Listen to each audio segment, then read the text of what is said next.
We have a breaking story here that just came out actually a couple hours ago, and it is about the Red River shooting, and it has now sparked a massive raid on the Bandidos, mostly because of the FBI.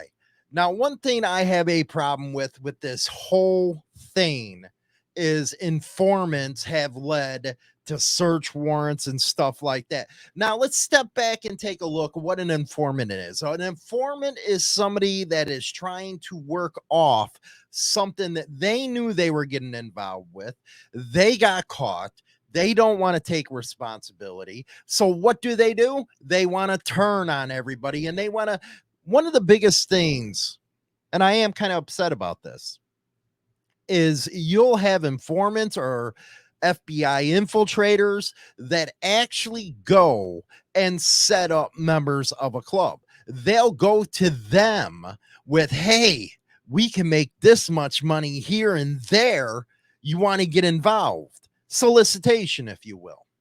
And that is supposed to be illegal. But let's admit it, the FBI is not the most trusted agency in the world, never has been in my eyes, but look at it lately. It is just full of corruption, full of it.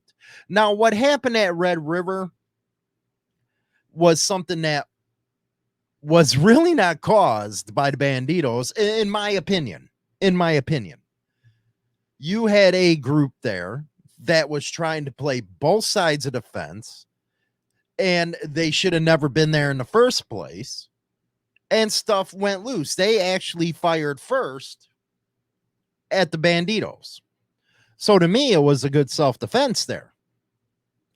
But anyway, these massive raids that are now going on, they filed a warrant affidavit saying, well, we're looking for people with everybody, that has Bandito tattoos or support.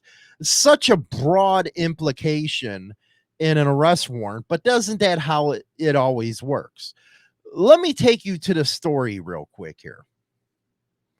This out of KRQE News. Red River biker shooting sparks massive raid of Bandidos homes. Albuquerque, New Mexico, months after deadly shooting in Red River, a court document reveals the feds are looking into alleged members and supporters of the Bandidos Motorcycle Club. New Mexico State Police have previously connected club to the shooting that killed 2 individuals and injured 6, even though they're the ones that were fired upon. But the FBI says there's more to it than a single shooting. Some motorcycle club members have called it a war between the clubs. Now, where would that come from? A bunch of informants stirring up trouble. In an affidavit filed in federal court, an FBI agent asked the judge for a warrant to search the homes of 25 Bandidos, 3 of whom were arrested. So you got 3 that were arrested. What happened to the other 22? Because they just were having Bandidos tattoos and you felt like going after them because of a he said, she said over an informant or an infiltrator of the club? The effort to round up suspects comes after intel, yes, supposed intel, from more than a dozen state and federal agencies helped the FBI focus on addresses, and it goes into a bunch of it. Now, they're claiming the FBI investigation dates back to 2020 when the Bernalillo County Sheriff's Office warned the FBI about a potential war. Here it is again, a potential war between 2 rival motorcycle clubs in Albuquerque. The FBI agent wrote in an affidavit, the police intel claimed that the Mongols were stockpiling guns and surveilling members of the Bandidos, which had been the dominating club in New Mexico. This whole thing reads like they're trying to incite something. And it goes over to say they acted on it in 2020. So it's 2023 now. What's going on here? What's going on here? And they're saying, with the answer to that question, I guess the buildup culminated in the May 2023 Red River shooting, when several banditos confronted a group called the WATERDOGS over whether they had allegiance to the Bandidos or the Mongols. That's what the FBI said. But if, if they listen to any of us creators, they're just going off of that kind of crap.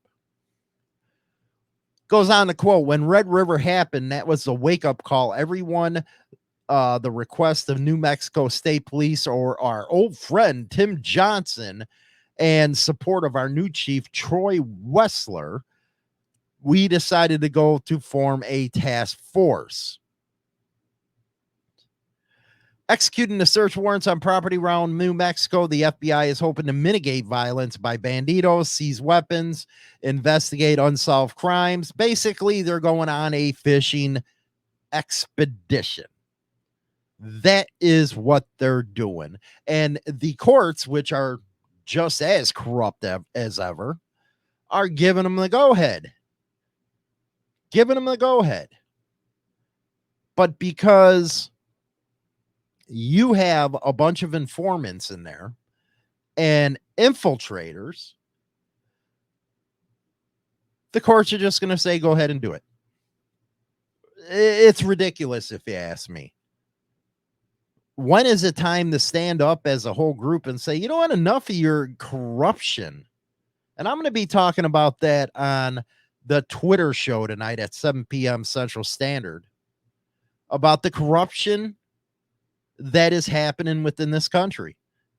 And the DOJ and the FBI are right there running the whole game.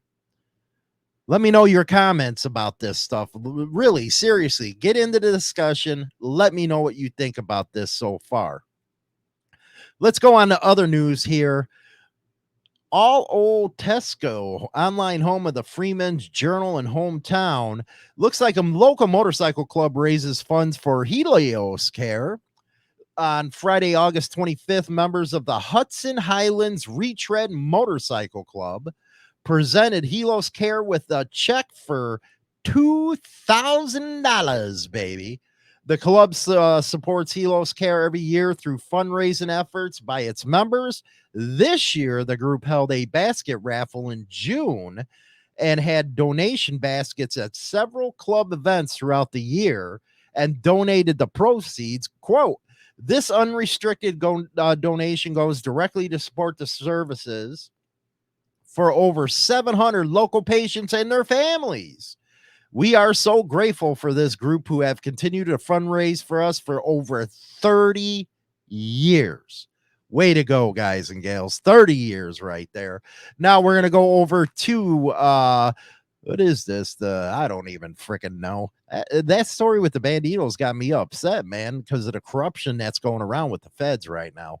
Motorcycle Club, the hosts benefit ride for deputy who lost family and veterans. That didn't make no sense to me, but hey, that's the headline right there.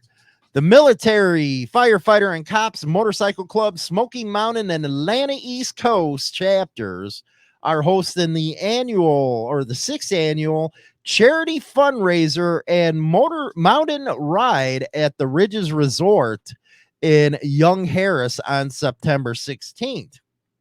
It says this year's beneficiaries will be Deputy Patrick Neal Hawesclaw of the Hall County Sheriff's Office and Operation Rally Point in Monroe, Georgia. 100% of the proceeds will go directly to the beneficiaries. And that was Deputy Hawesclaw lost his wife and 2 children in a wreck. Man, ouch. I can't even can't even imagine. Our biker news for September 1st, baby, man. We're getting into the fall season now. Bonfires, everything. We're going to go to the second half of the show right now. Leave those comments in the comment section, will ya? We'll be right back with China Doll right after this. Is an in-depth look at the trials and tribulations of street gang and motorcycle club life. This isn't the run-of-the-mill book that doesn't give the goods. This book will go into detail of events that actually happened. All materials in this book have been approved by those involved. There is nothing poetic, nor is there any price worth paying for the life we choose to live on the streets. James Hollywood Machikari, Brotherhood and Betrayal. Join the Insane Throttle Members Only Club on YouTube or Spotify and receive exclusive content. Your membership in the Throttle Club helps keep the show going.